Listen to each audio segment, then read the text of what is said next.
is Dr. Eleanor Hasken-Wagner. I'm the Museum and Historic Site Supervisor for the City of Frankfort and the Curator at the Capital City Museum.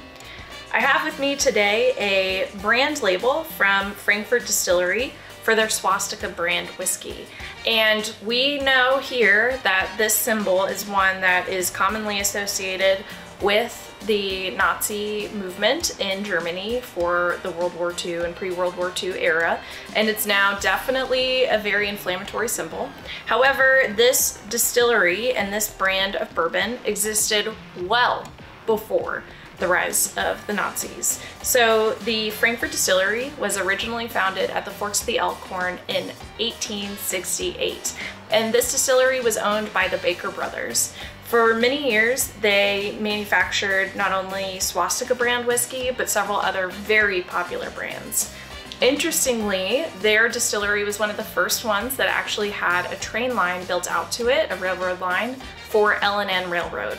And it signals the start of what we now know as the Bourbon Railroad, which was one of the main tourism and transportation routes for bourbon. The Swastika Distillery and Frankfort Distillery, unfortunately, experienced a devastating fire right before Prohibition was put into place. The building was reconstructed, but because of Prohibition, the Baker brothers sold the brand and ceased making Swastika Distillery.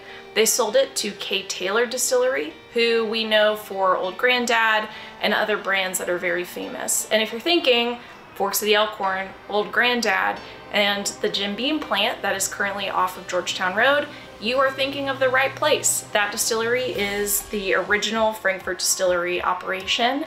As you can tell, it's grown over the years and will probably continue to grow too. So this Swastika Distillery label is not the only artifact we have from Frankfort Distillery. We actually have a little dedicated space to them in our bourbon exhibit, which is located on the first floor of the museum. We're open Monday through Saturday from 10 to 4, and we're always free.